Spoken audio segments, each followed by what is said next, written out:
नमस्कार दोस्तों। आज अपन मनोविज्ञान की यूनिट प्रथम के बारे में चर्चा करेंगे कि इसमें कौन कौन से पार्ट हैं जो बहुत ही महत्वपूर्ण है। इसमें मैं आपको बताऊंगा कि विकास के सिद्धांत हैं। विकास के सिद्धांत बहुत ही महत्वपूर्ण हैं। इनको बहुत अच्छे तरीके से पढ़ना है। हर बार इसमें से क्वेश्चन पुटअप होता है। फिर उसके बाद में विकास को प्रभावित करने वाले कारक कोई भी हो, वातावरण हो, वंशानुक्रम हो, समाज हो, विद्यालय हो या बच्चे का स्वास्थ्य हो, हर बार इससे क्वेश्चन आता है। इसको बहुत ही अच्छे तरीके से तैयार करना है। उसके बाद में वंशानुक्रम एवं वातावरण की विकास पर भूमिका, यह प्रभावित करने वाले कारक में ही आ जाता है और इनकी भूमिका बहुत ही महत्वपूर्ण होती है बच्चे के विकास में।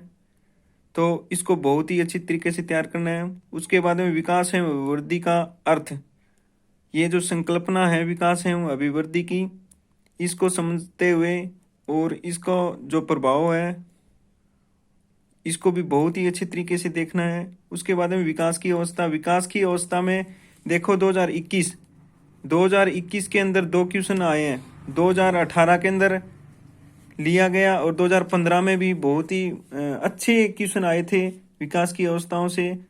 तो मेरा आग्रह यही रहेगा कि विकास की अवस्थाओं को भी बहुत ही बारीकी से पढ़ें और विकास के सिद्धांत को बहुत अच्छे तरीके से पढ़ें। फिर मैं आपको बता रहा हूँ कि जो यूनिट फर्स्ट है उसमें कुछ सिद्धांत हैं, कुछ से मनोवैज्ञानिक हैं, वो कौन कौन से अपन को बहुत ही अच्छी तरीके से पढ़ने हैं। उसमें नंबर 1 पर आता है जीन पियाजे। जीन पियाजे के 18 के अंदर क्वेश्चन आए। वो बहुत ही, जैसे मैं आपको बता रहा हूँ, 18 में जो एक ये क्वेश्चन था, ये बहुत अच्छा क्वेश्चन था और बच्चों के बहुत ही विवाद हुआ था। जैसे कुछ एक इसके टर्म है, उनको समझ बनाते हुए पढ़ना है। उसके बाद में पियाजे का ये क्वेश्चन आया था, ये भी बहुत अच्छा प्रश्न था।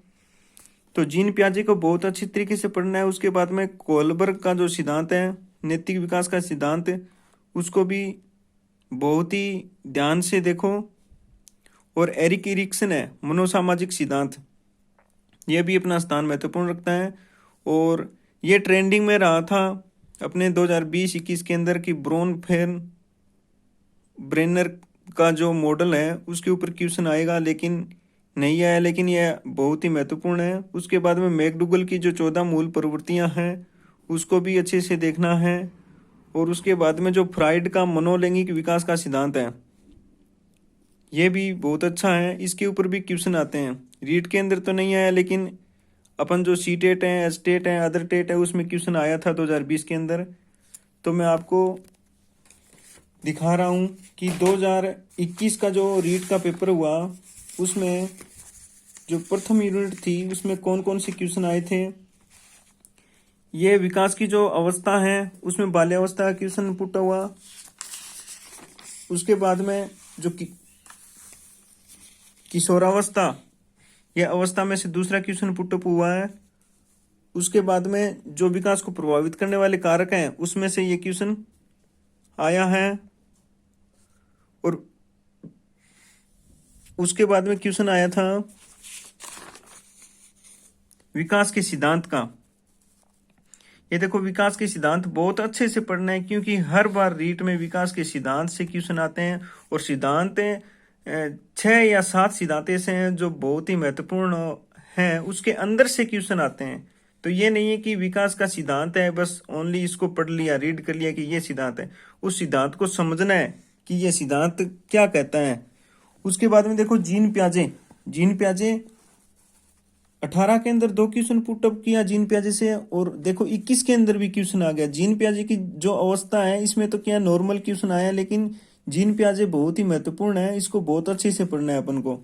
उसके बाद में आधारभूत क्वेश्चन है आनुवंशिकी के जनक, लेकिन जो वातावरण और वंशानुक्रम के जो सिद्धांत है उसमें से क्वेश्चन आया है रीट में, गत रीट में, तो उसको बहुत अच्छे से पढ़ना है।